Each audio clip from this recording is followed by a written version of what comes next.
Hey folks, so by now you've probably heard that the state of California Supreme Court has struck down a law that banned same-sex marriages. Not sure how this is all going to play out, but it looks like we're a step closer to those kinds of marriages being legal in California. I'm sure there's going to be a lot of talk in the media about this decision and the events that follow it in the coming months, probably years.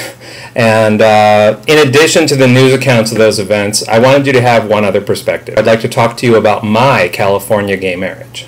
As you may know, in February of 2004, our mayor of San Francisco authorized his staff to begin performing same-sex marriages. What you probably don't know is that my partner Rich and I were one of the several thousand gay and lesbian couples who lined up to wait outside City Hall in those following days and get our official marriage license. So we were married for that brief period before the marriages were first halted and then revoked by the state courts. So before I tell the marriage story, just a little background. My partner and I have now been together 19 years, so 4 years ago at the time of these events, we had been together for 15 years. We actually were out of town when the marriages began being performed. We came back at the end of that weekend, and we had heard about it while we were gone. So the night we got back, we turned on the 10 o'clock news, and we were laying in bed watching it and hearing all the stories and watching all the video of people waiting out in the rain all night to get married, and it became time for our marriage proposal. How do you propose to somebody who you've lived with for 13 years? In my case, the way I did it was I just turned to Rich and I said, "Do you want to get married tomorrow?" Luckily, he said yes. So we get up in the morning and we headed down to City Hall.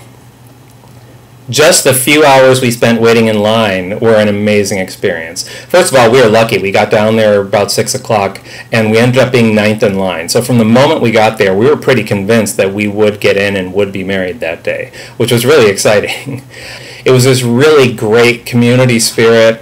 There were people who had come from other parts of the Bay Area with refreshments for those who were waiting in line. So there was one woman who brewed up a whole bunch of tea at her house, and she had paper cups and everything.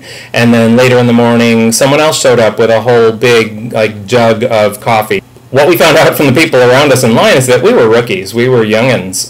We'd been together 15 years, and that was nothing compared to some of the couples around us who had been together for 20, 25, 30 years. There were a lot of people who had been waiting a very long time for this moment.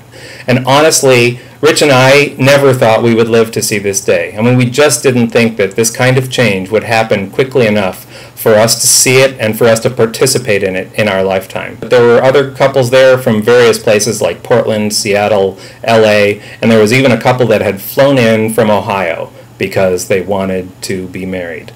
Some of the couples had brought their children, because you're talking about couples that have been together 20, 25, 30 years. So some of them had grade school children, some of them had high school age children, and the children were all excited. They were playing around, and they were all kind of happy to be able to be part of their parents' wedding. We got a hold of some of our friends around 7:30 and told them, hey, come on down to City Hall, because at 9 o'clock when they let us in, we're going to be getting married.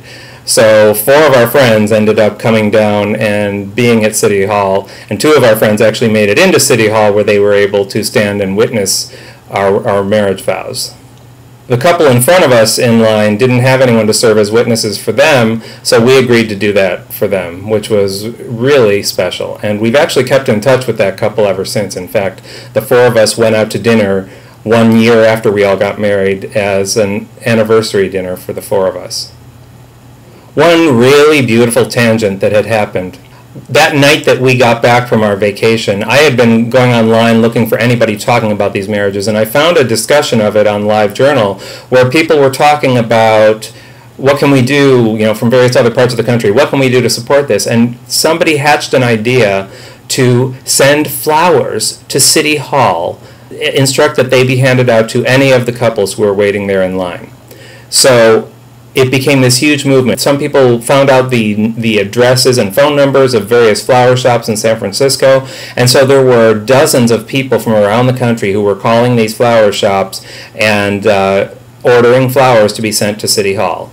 And the day that Rich and I went down there, while we were standing in line inside the building after 9 o'clock, this flower delivery guy came along with this huge box full of flower bouquets and started handing them out to people standing in line. And the bouquet we got, I will never forget. It just said, "Best wishes from Houston, Texas."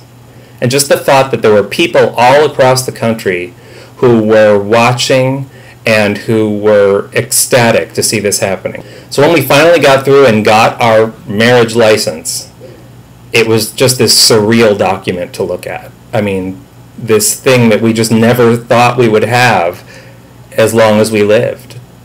And there it was. We had our marriage certificate, and that's what mattered to us.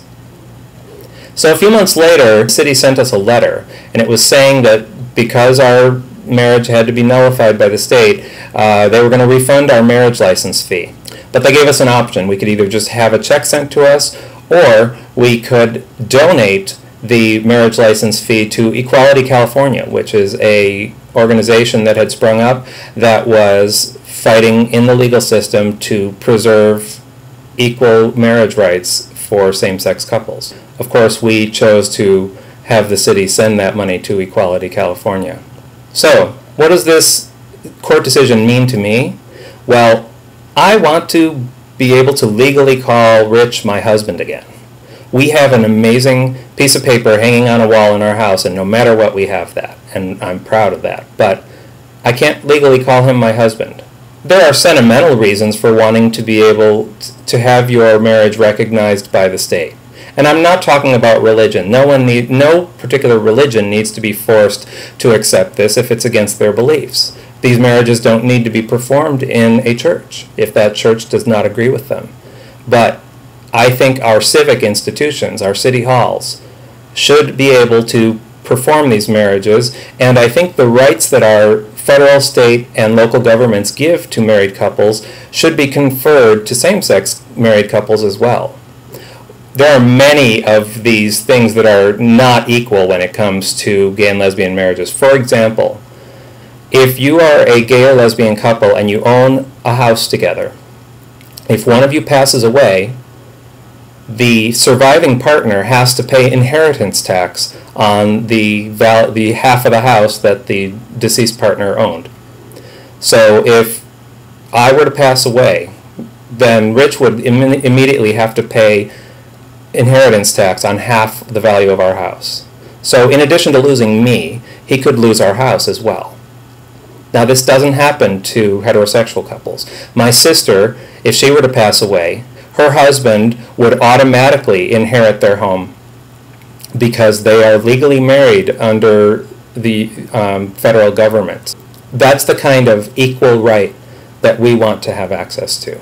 So I have a little bit of help to ask you for. I know that a lot of you who watch my videos probably already feel that gays and lesbians should have the right to marry. Some of you may not feel that way.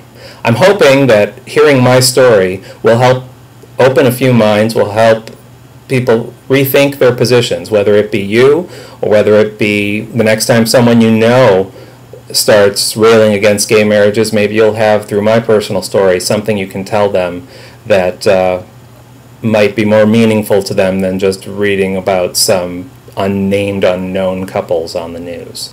I'm going to put a link that will give you the website of Equality California where you can go and check out what they're about. And if you are so moved and if you have such resources, hopefully you'll be able to donate a little something to them. Thank you very much from the bottom of my heart. As someone who's personally affected by this issue and will continue to be until the last court case and the last ballot measure and the last constitutional amendment, which is the next thing they're talking, is done. If you don't have anything to contribute, that's okay. I just appreciate you watching this video. I appreciate you listening to my story. Unlike 4 years ago when I didn't have this forum, I now have dozens of people out there that I know care about me and whom I care about. And I feel like I have so much support behind me that I can do anything. So I'm much more optimistic about this round. Whatever battle needs to be fought, I'm in it. Thanks again, and I will talk to you guys soon.